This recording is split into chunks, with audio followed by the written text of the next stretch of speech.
The first time the alien exchange ship entered Earth's atmosphere, every being on board expected a calm and educational journey. The Academy had told them Earth was primitive, but safe.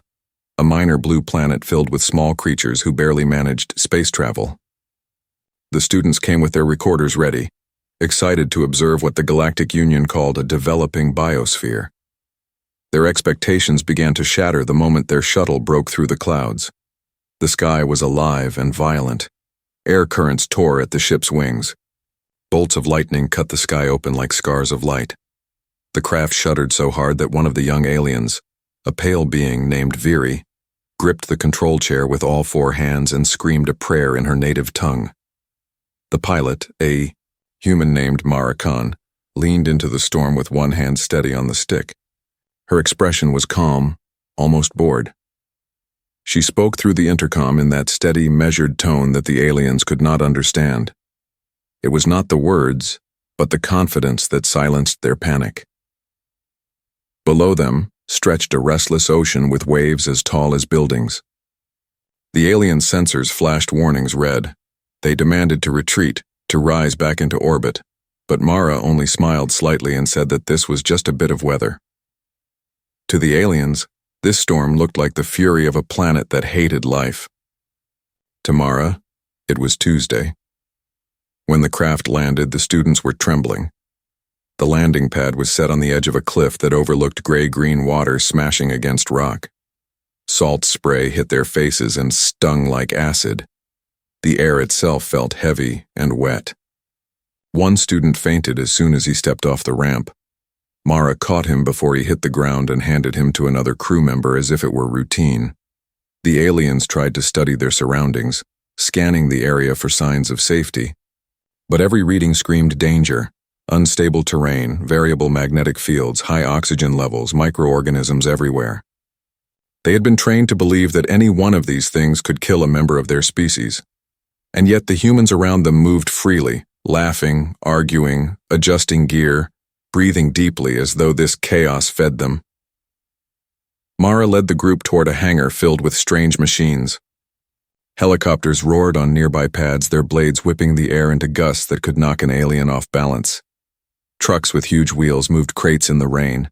Everyone worked together without hesitation, shouting directions, solving problems as they appeared. There was no central command issuing perfect instructions.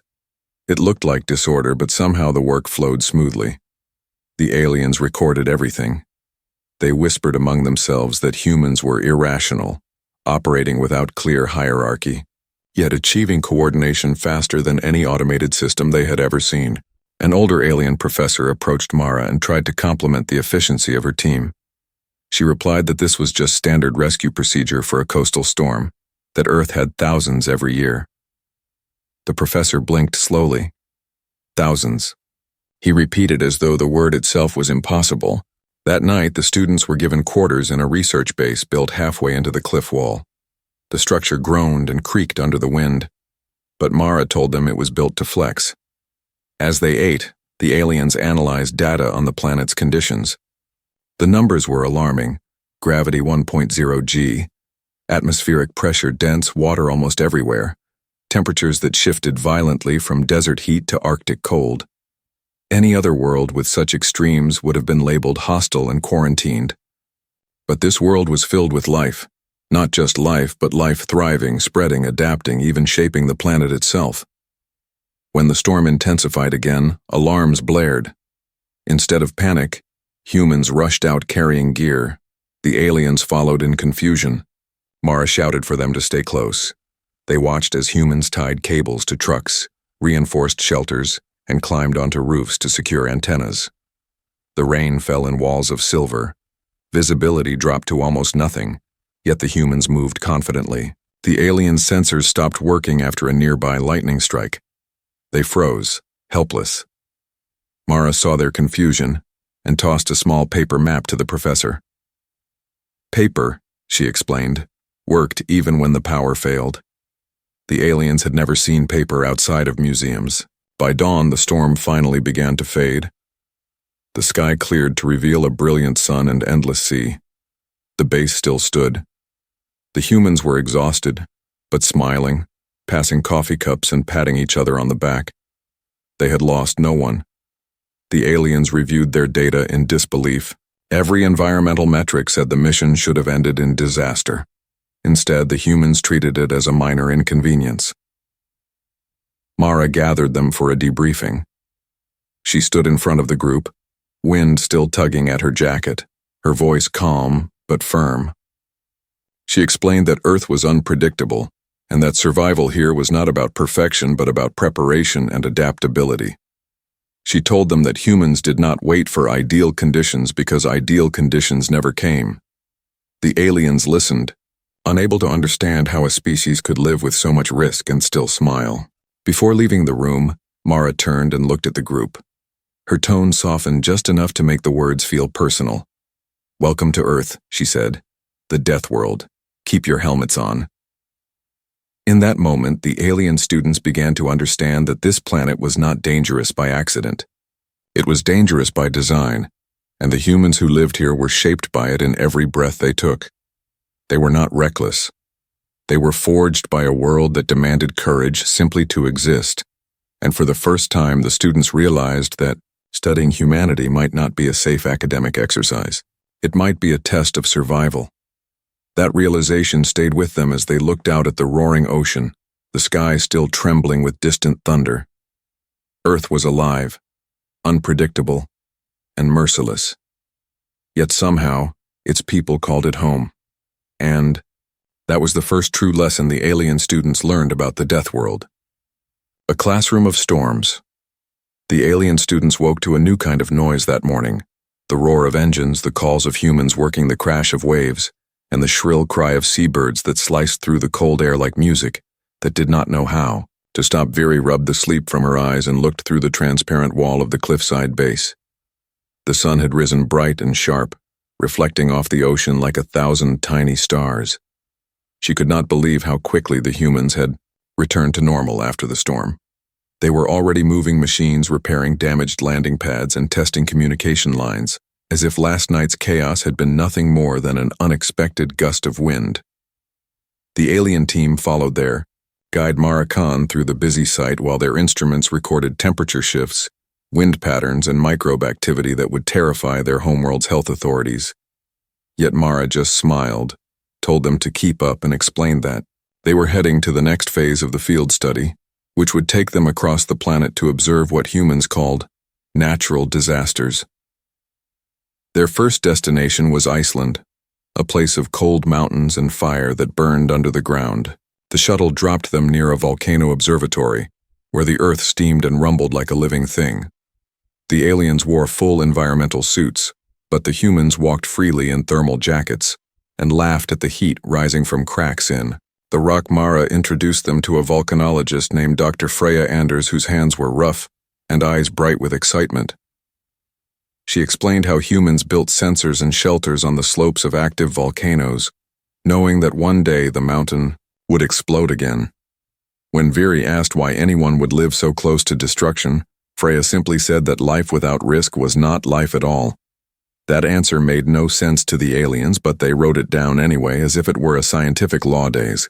Later they flew to the Gulf of Mexico to witness preparations for a hurricane. Humans called it Hurricane Celine, and spoke of it like an old enemy they had fought many times before.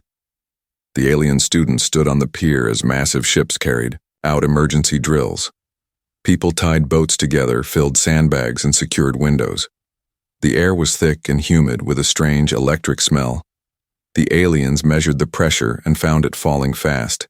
They asked why no one fled. Mara answered that some people would evacuate, but others would stay to protect their homes and help their neighbors.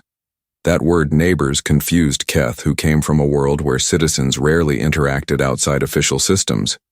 He asked what it meant to protect someone who was not your family. Mara laughed and said, on Earth you protect anyone standing next to you because one day it might be you who needs their help. The storm made landfall at night, and the aliens saw human courage in motion.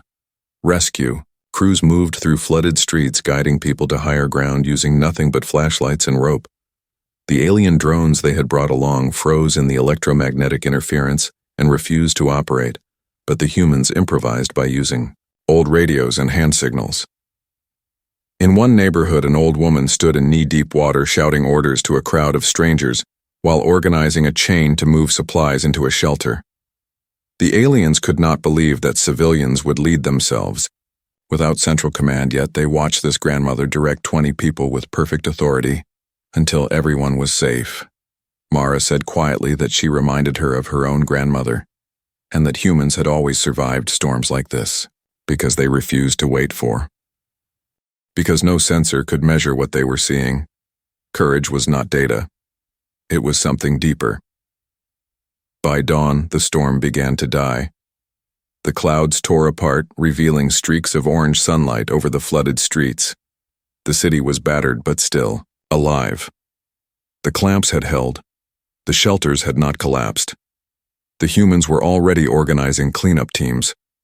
Mara stood in the wreckage, soaked to the bone, but smiling faintly. She told the students that they had passed their first true test of Earth.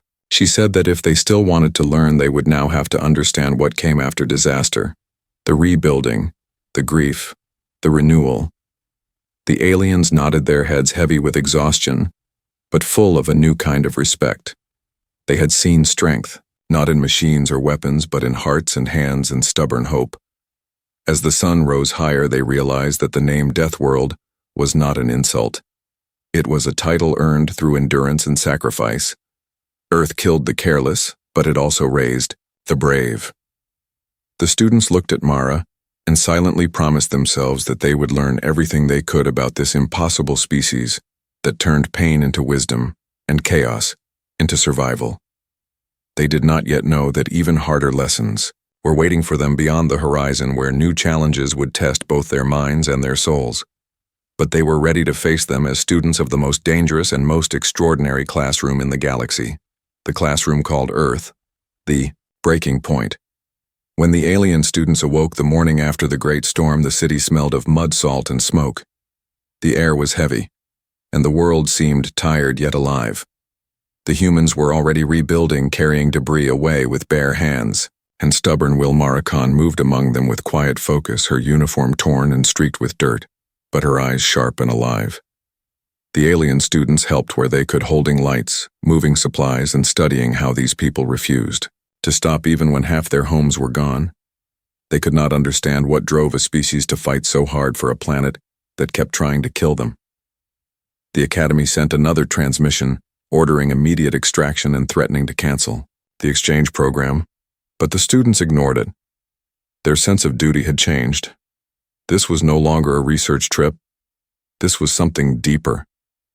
They wanted to stay and learn why humans kept getting back up when every law of logic said they should fall. For 2 days, the skies cleared and the city began to breathe again. Then the new alert came on every emergency frequency. A chain of levees up the river had cracked and one section was giving way. The students watched the live feed as water surged through a gap, the width of a street, turning fields into a rushing sea. The storm had passed, but the real danger had just begun. The flood would reach the lower districts in less than 6 hours. Mara took command of a rescue convoy before anyone else could react. She told the aliens they could stay behind in safety, but none of them moved. They followed her into the trucks and helicopters loaded with rescue gear. The wind returned, not from the sky this time, but from the force of the rising waters. They reached the river basin. The sound was deafening. The water roared like a living creature, smashing through everything in its path. Humans were shouting into radios, setting up barriers that looked impossibly small against the flood, but still they tried. Viri saw one team struggling to pull a family from a half-submerged house. She jumped from the vehicle without thinking and waded into the current. The cold struck her like a hammer, and for a second, she thought she would die. Then a human hand grabbed her shoulder and pulled her to higher ground. It was Mara who shouted at her to remember that saving lives required living first. The words hit harder than the current. The next hours turned into chaos. The flood broke through the final levee and tore across the plain. Mara organized evacuations using old boats, buses, anything that could float. The aliens used their scanners to find trapped people through walls and rubble. Keth lifted fallen beams with his extra arms, while Diego and Freya from the volcano lab arrived with pumps and sandbags. By sunset, it looked like the entire city was working as one. The aliens had never seen such unity born not of command, but of care. It confused them, but it also filled them with something like pride. They were not just observers anymore, they were part of it. Then disaster struck. One of the main hospitals in the lower district began losing power. The backup generators had been flooded. Mara's face went pale when she heard it. She had served in that district years ago. She knew how many patients were still inside. She turned to the alien team and asked if their technology could help. They said maybe if they could reach the building in time. The roads were gone, so they went by air. The helicopter cut through driving rain and crosswinds until they could see the hospital below, surrounded by water and flickering lights. They landed on the roof and ran down the stairwell to the generator room where water was already waist-deep. The aliens waded in with their tools trying to connect alien power cells to human wiring. It was a nightmare of mismatched systems and failing circuits. Mara stood knee-deep in water holding a light and shouting directions. The noise of the flood echoed through the walls. When one of the human engineers slipped and fell, Keth caught him, but the jolt sent a shock through his arm. The pain was sharp and real, and for the first time he understood what humans meant by endurance, not as an idea but as a feeling that burned inside the body. They managed to restore partial power, but it would not last. The water kept rising, and there was no way to stop it. They had to leave. But Mara refused until every patient had been moved. The aliens helped carry stretchers up the dark stairs. Viri's legs shook from exhaustion, but she did not stop. In the final minutes before the evacuation boats arrived, a wall of debris slammed into the side of the hospital and the lower floors collapsed. The noise was like the sky breaking open. Mara was thrown against the wall, and for a moment she did not move. The aliens dragged her to safety just as the roof cracked behind them. When they finally reached the evacuation zone, the water was filled with drifting wreckage and the cries of people calling for help. Mara sat wrapped in a blanket staring at the broken skyline. The aliens gathered around her waiting for orders, but she said nothing for a long time. Finally, she whispered that her old rescue unit had been in that building when it fell. The words hit the students like cold rain. They had seen her fearless in every storm, yet now she looked smaller, older, and terribly human. That night the survivors huddled in a temporary camp built on the highway. The sky was full of strange red light from fires in the distance. Mara sat apart staring into the water. The alien students approached her carefully. Viri spoke first, asking how humans could keep doing this, losing people, and starting again. Mara said that grief was part of the bargain. Every life saved was bought with another lost, and no one ever truly made peace with it. She told them about her father, who had survived a flood decades ago and rebuilt their home on higher ground, saying that the world would not change for them. So they had to change for the world? Keth asked her why she had not given up long ago. Mara looked up at the alien sky where the stars flickered faintly through the smoke and said, "Because giving up does not stop the storm, it only makes you drown faster." The students did not know how to respond. They had no word in their languages for that kind of faith. The next morning, the floodwaters began to recede and the city counted its dead. The academy transmitted condolences and renewed its demand for withdrawal, but by then it no longer mattered. The students had changed. They had seen courage and loss, raw and real. They had felt it in their own hearts and could not walk away from it. Mara gathered them and said there would be another chance soon to make their work matter. She told them they would use what they had learned to build something new, something that could save lives before the next storm came. As the sun rose through the haze, the aliens looked around at the broken yet unbowed city and understood something profound. Humanity was not strong because Earth was gentle. Humanity was strong because Earth was not. The world had shaped them in constant struggle, forged them through pain and patience, and still they loved it fiercely. The aliens realized that this was the secret of the Deathworld. Its danger was not a curse. It was a teacher, and the humans were its greatest lesson. Turn the sky. The city had survived the flood, but the wounds were deep and the silence that followed was heavier than the storm itself. The air was thick with smoke from burning debris, and the rivers shimmered with oil and broken glass. The alien students walked through, The ruins beside Mara Khan, who moved like a shadow among the workers directing aid and rebuilding plans. The Academy still wanted them recalled, but they refused. Now even the chaperone had stopped sending messages because he knew none of them were listening. The students were part of the human team, and the humans had accepted them as equals. They slept in tents, ate ration food, and learned to read exhaustion in each other's faces. They no longer asked how humans endured. They were living. Yet when the first reports of a new weather pattern appeared, the humans grew quiet. The great storm had fractured the upper atmosphere and released unstable energy across the ocean. The scientists called it a chain reaction of supercells that could merge into something even worse than before. Mara gathered the team at the command center and pointed at the satellite image. The formation was spiraling toward the coast, with a speed no model could predict. She said they had less than 48 hours before impact.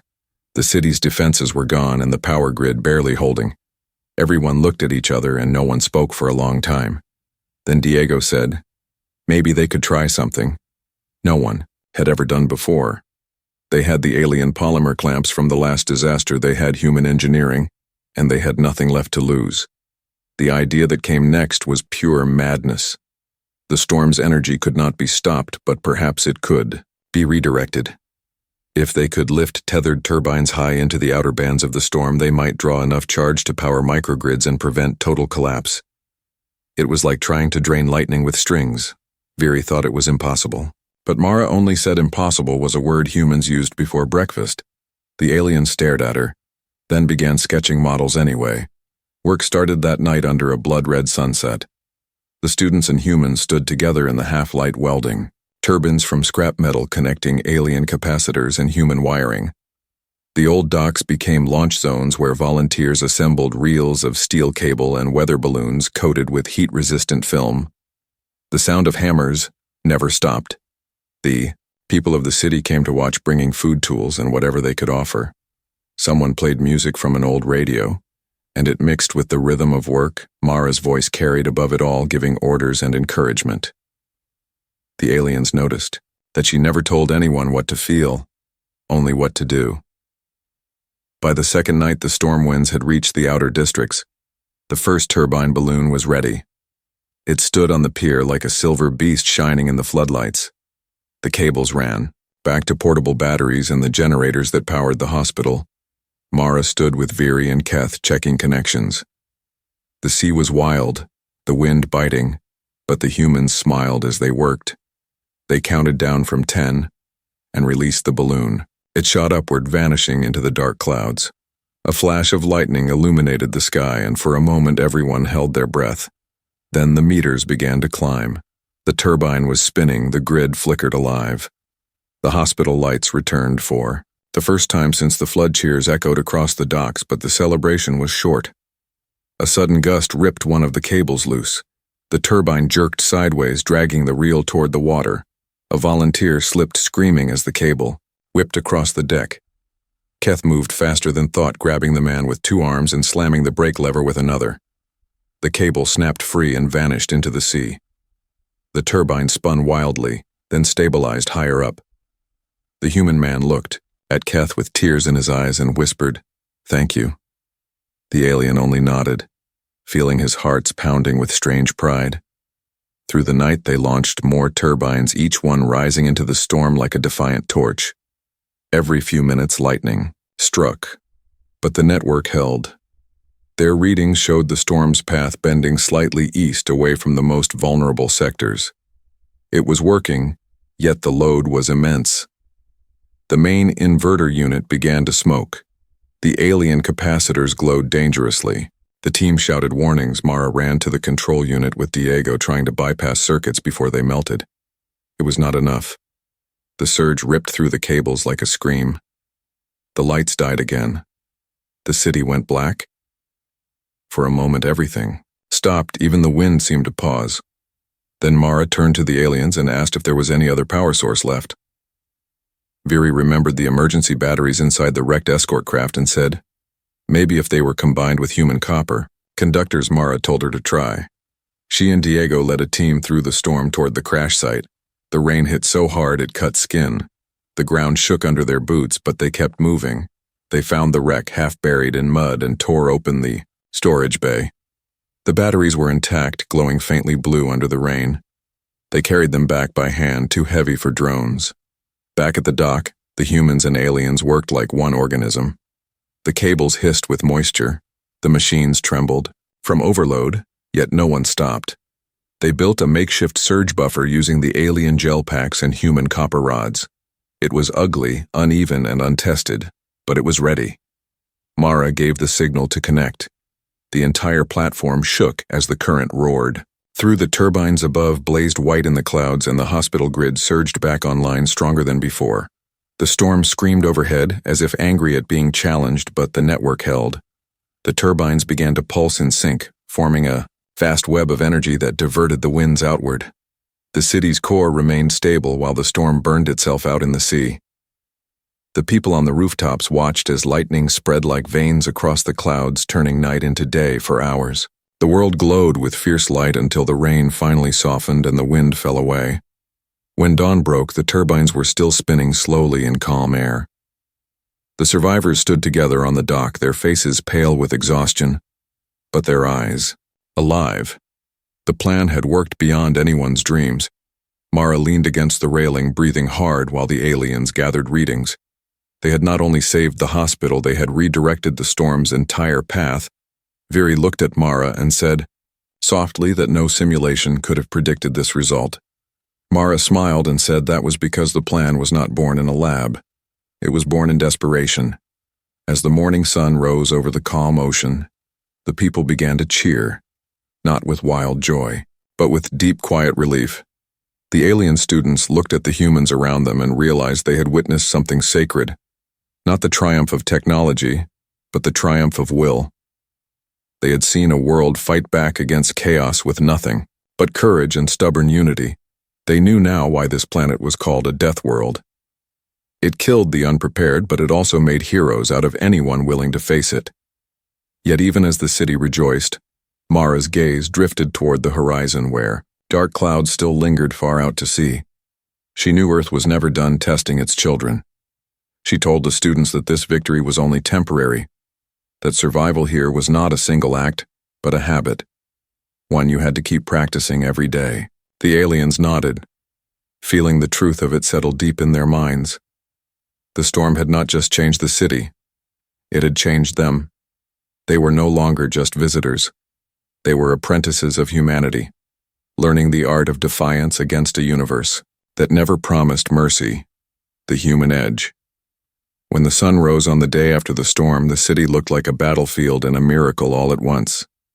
The air smelled of salt and metal, and the people moved through the ruins like weary ghosts that refused to lie down. The alien students stood on a balcony overlooking the flooded streets, watching humans clear debris, carry supplies, and comfort the wounded. The turbines still floated above the coast, slowly spinning in the fading wind, sending faint, blue light through the morning mist. The storm had been turned aside, but the cost was heavy. The city had lost power stations, food reserves, and hundreds of homes. Yet no one seemed broken. They worked with quiet purpose, their faces drawn, but determined. Mara Khan stood among them. Her jacket ripped, her hands bandaged, her voice hoarse from shouting through the long night. But when she spoke, her tone carried the same steady warmth that kept everyone moving.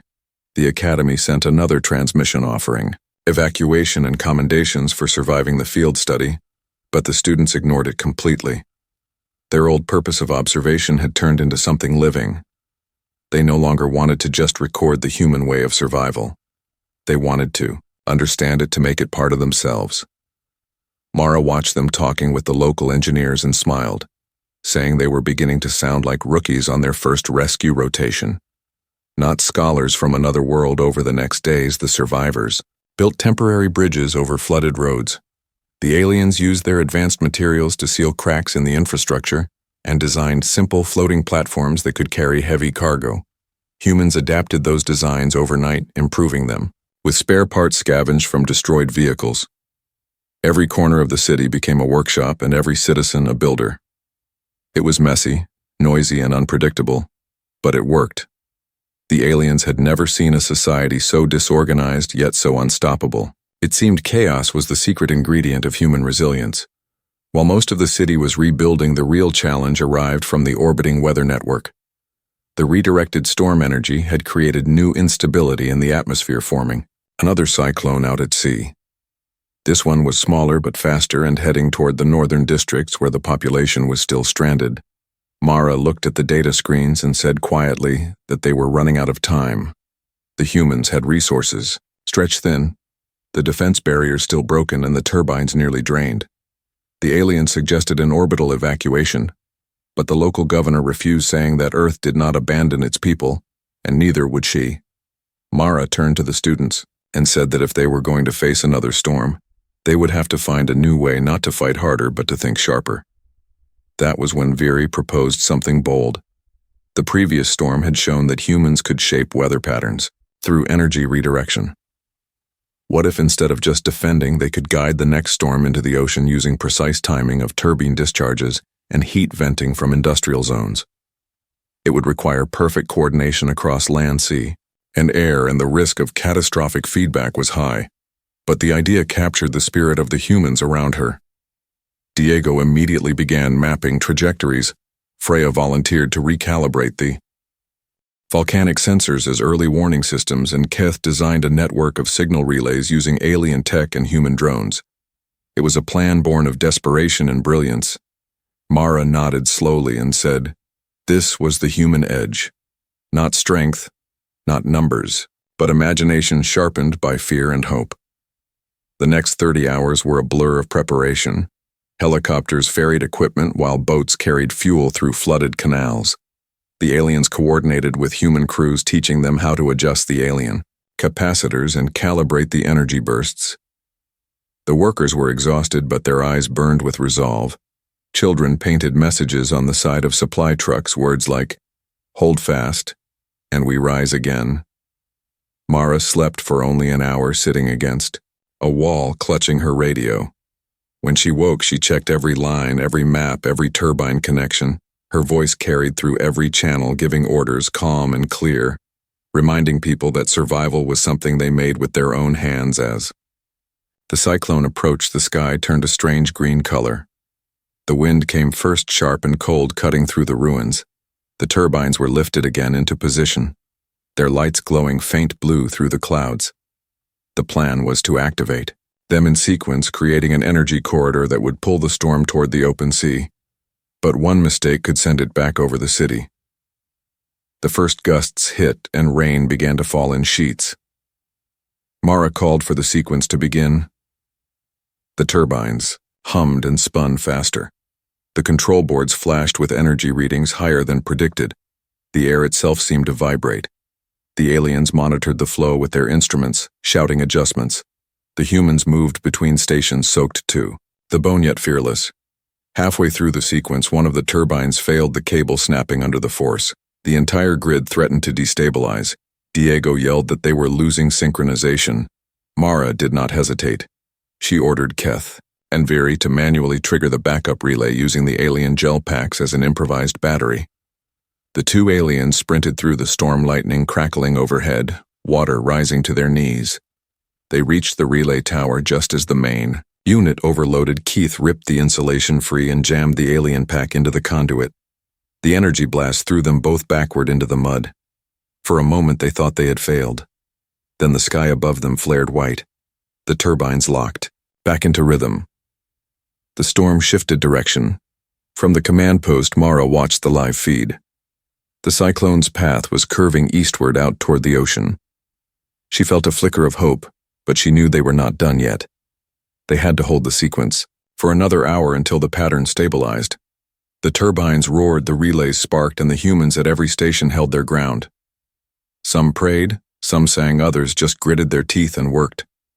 The alien students felt something inside them. Change. They had studied courage before in lectures and simulations, but this was different. This was courage as action in the face of the impossible. The storm howled, but it could not break the will of the people standing beneath it. Finally, after what felt like a lifetime, the readings began to fall. The cyclone was losing power, dragging itself away from land. The rain eased, the wind slowed, and the sky began to clear. The turbines spun down one by one, leaving trails of faint light that faded. Into dawn, Mara gave the final command to shut down the grid, then sat on the ground exhausted. Her radio crackled with voices cheering, crying, laughing. The city was safe again. When the sun rose, the survivors gathered on the shore. The sea was calm, again, and the horizon glowed gold with the first clear light in days. Mara stood beside the alien students watching the turbines drift back down. Their work had saved thousands of lives, but more than that, it had proved something fundamental about the human spirit. The aliens looked at her waiting for the usual scientific summary, but she only said 3 words: "We did it." Later that evening, they met with the governor and the engineers to review the mission. The data showed that the coordinated energy discharge had not only redirected the cyclone, but had stabilized regional air currents, preventing new storms from forming for the foreseeable future. The humans celebrated with quiet pride. The aliens recorded every detail but knew that no report could capture what had truly happened. They had witnessed the moment when intellect and instinct met, when fear turned into invention, and hope became a weapon. Mara looked at the students and told them that they now understood the real secret of survival on Earth. It was not the strength of the body or the brilliance of technology. It was the bond between people who refused to leave each other behind. The humans called it heart. The aliens had no word for it, but they felt it beating in their own chests. She said that the universe might one day call Earth a death world, but it was also a birthplace of something rarer, the will to rise again and again, no matter how many times the sky tried to crush them. As night fell over the quiet city, the turbines glowed faintly like stars tethered to Earth. The aliens watched them flicker and thought of how small and fragile humanity seemed, yet how vast their spirit truly was. They knew now that the human edge was not something you could measure or simulate. It was something you had to live through, something that changed you forever. And as the wind whispered over the calm waters, they realized that this world had taught them more than any academy ever could. End of the long night. Morning came slow and gentle after weeks of thunder and darkness. The ocean lay quiet again, stretching out to the horizon like a sleeping giant. The turbines drifted low over the water, their faint lights fading in the dawn glow.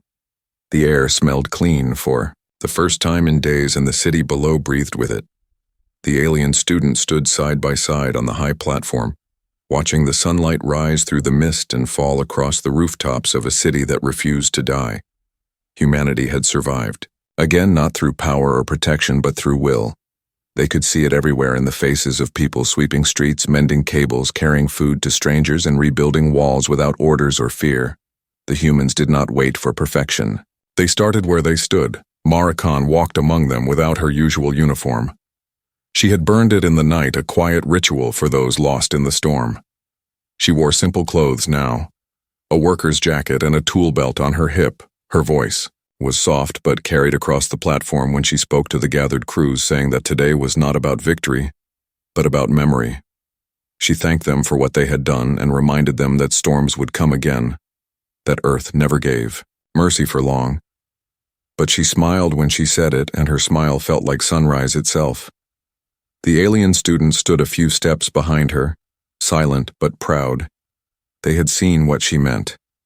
They had seen the human habit of turning grief into motion. In the following weeks, the Academy finally sent a ship to extract the students and collect the data. The chaperone arrived nervous and wide-eyed, expecting to find the team traumatized. Instead, he found them working shoulder to shoulder with human engineers, building improved versions of the turbine network. He tried to remind them of protocol, but Viri told him calmly that protocol did not survive the first storm. The chaperone could not argue. The Academy had already received the reports from orbit, showing the unprecedented success of the human-alien hybrid energy grid. The galaxy was talking about it already, some calling it reckless, some calling it genius, but everyone knew it had saved an entire region of Earth. Before departure, Mara took the students to a small hill above the city where a memorial wall had been built. Names carved into black stone shimmered in the light of new dawn. The students read the names one by one and realized they recognized many of them, people who had worked beside them, who had smiled through exhaustion, who had died keeping others alive. Mara placed her hand on the wall and whispered that every human name was a promise that someone else would live better because of them. The aliens felt a quiet weight in their chests. They had words in their languages for sacrifice, but not for this kind of love that burned and built at the same time. Later that day, the ship landed in the open plain beyond the city. The wind blew soft through the grass, and the turbines cast long shadows over the ground. The human crews gathered to say farewell. Mara stood at the front, her expression calm, but her eyes glistening. The students approached her one by one. Viri bowed low, saying that she had come to study a dangerous species, but had instead found teachers. Keth placed a metal clasp in her hand, made from the wreckage of their crashed escort craft. He said it was a symbol of survival through unity. Mara looked at it and nodded, saying she would keep it close. Before boarding the shuttle, Viri asked if she could address the crowd. Mara agreed and stepped aside. The alien student walked to the edge of the loading ramp, her translator humming softly. Her voice was uncertain at first, but grew stronger. As she spoke, she said that the galaxy called Earth a Deathworld because of its violence and danger. But she had learned that it was not death that defined this planet. It was defiance. She said that humans did not bow to storms, volcanoes, floods, or even despair. They faced them, laughed at them, and learned from them until the danger became part of their story. She said that her people would carry this lesson home and teach it to others, because in a universe full of easy worlds, humanity had chosen the hardest one and made it beautiful. When she finished, the humans stood in silence, then erupted into applause. Not the formal applause of ceremony, but the rough thunder of people who had found truth in simple words. Mara stepped forward, shook her hand, and told her that now she spoke like a human. The shuttle door closed and the ship lifted slowly into the pale sky. The city grew smaller below the blue, turning to green, then fading into clouds. On the journey back to orbit, the students reviewed their recordings. The data showed patterns beyond imagination, weather systems redirected by human hands, storms tamed by courage and cooperation. But none of the numbers could capture the essence of what they had seen. They discussed writing a report that would tell the truth, not just about Earth's danger, but its spirit. They decided to title it Lessons from the Deathworld. The report began with the words, "Earth is not kind. Earth is not safe. But humanity endures because it loves this unkind world too much to leave it." When they reached the Academy station orbiting the neutral moon of Gathis, the students were greeted as survivors and heroes. The lecture halls were full. The press feeds alive with speculation about their experiences. Professors asked about the science, the engineering, the atmospheric readings. The students answered politely, but when someone asked what the greatest discovery had been, Viri replied that it was not a device or a method. It was understanding that strength is born from care and that compassion is not weakness, but the hardest form of endurance. The hall went silent before applause filled it. The Academy decided to expand the exchange program. They invited more humans to visit other worlds to teach emergency resilience, disaster planning, and psychological endurance. The first delegation of human instructors arrived months later, led by none other than Mara Khan. She walked into the Academy halls wearing the same worn jacket with the clasp from Keith pinned near her collar. The alien students ran to greet her, their hearts full. She smiled and said she had come not as a soldier, but as a teacher. She would help them build a training center named after the city that had survived the storm, a place where humans and aliens together would learn how to face chaos and stand firm. Years passed and the lessons of Earth spread through the stars. Alien worlds that had once lived in perfect balance began preparing for the unexpected. They built shelters, reinforced cities, and studied not just human science but human courage. They called it the Earth Method, a philosophy that accepted imperfection and made strength from it. The phrase "keep your helmets on" became a saying among young explorers across dozens of systems, meaning stay ready, stay brave. And on Earth itself, new visitors arrived from across the galaxy to see the planet once called too wild for life. They came to witness the oceans that roared with fury, the volcanoes that glowed under ice, the forests that burned and grew again, and the people who thrived among it all. The aliens who had once feared this place began to understand its strange beauty. They saw that danger and wonder lived in the same breath and that maybe the Deathworld was not cursed at all. It was alive. Mara grew older, but her eyes never lost their light. Every year she visited the memorial wall, reading the names of those who had fallen and tracing the new ones carved beneath. She said that Earth's story was never finished, that every storm written into its skies was another chapter waiting to be survived. The alien students sometimes returned to visit her, bringing young cadets who had grown up hearing tales of the Deathworld. She would tell them that fear was natural, but surrender was a choice, and that the lesson of Earth was not to escape danger, but to grow strong enough to face it. In the end, the legend of Earth spread farther than anyone imagined. Whole civilizations adopted its teachings, and for the first time in galactic history, the worlds of peace and the worlds of peril learned from each other.